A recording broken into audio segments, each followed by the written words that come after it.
Hi hello welcome to our channel Usha Shivan all in one vlogs. Please subscribe my channel if you like it.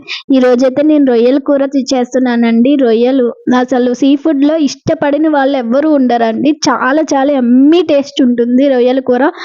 And first అయితే నేను రొయ్యల్లో నుంచి black vein అనేది తీసేస్తానండి compulsory. అది నేను చిన్న రొయ్యల నుంచి అయినా పెద్ద రొయ్యల నుంచి అయినా టైం పట్టిన శుభ్రంగా తీసేస్తాను.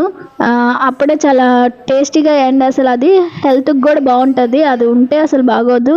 అండ్ ఉప్పు పసుపు వేసి నీట్గా క్లీన్ చేస్తాను.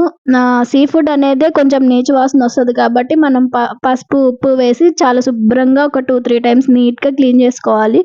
ఆ తర్వాత నేను కొంచెం పసుపు వేసి అసలు వాటర్ పోయకూడదండి.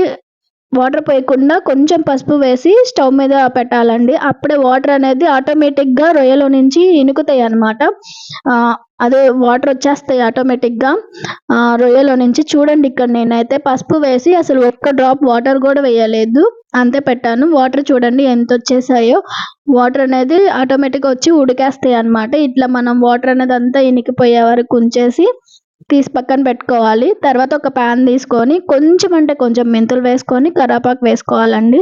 కరివేపాకు చిటపటలాడిన తర్వాత కొంచెం మనం ఆనియన్స్ కట్ చేస్తాం కదా, ఒక పెద్ద ఆనియన్ తీసుకున్నాను, సన్నగా తరిగి పెట్టుకోవాలి.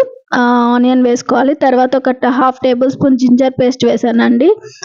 జింజర్ పేస్ట్ వేసిన తర్వాత కొంచెం 2 వేయించిన తర్వాత ఒక టమాటో తీసుకున్నాను.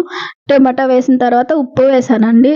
అప్పుడే మనం టొమాటో అనేది తొందరగా సాఫ్ట్ అయిపోతుంది. ఉప్పు వేయాలి కంపల్సరీ. ఉప్పు వేసిన తర్వాత నేను కొంచెం పసుపు వేసుకున్నాను. ఎందుకంటే ఆల్రెడీ నేను రొయ్యల్లో పసుపు వేసి ఉడకబెట్టాను కాబట్టి కొంచెంగా పసుపు వేసుకున్నాను.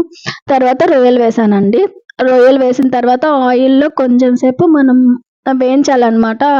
ఆటోమేటిక్గా అసలు రొయ్య అనేది ఆయిల్ పట్టేస్తే చాలా టేస్టీగా ఉంటుంది. తర్వాత నేను ఒక 2 టేబుల్ స్పూన్స్ కారం వేసుకున్నాను.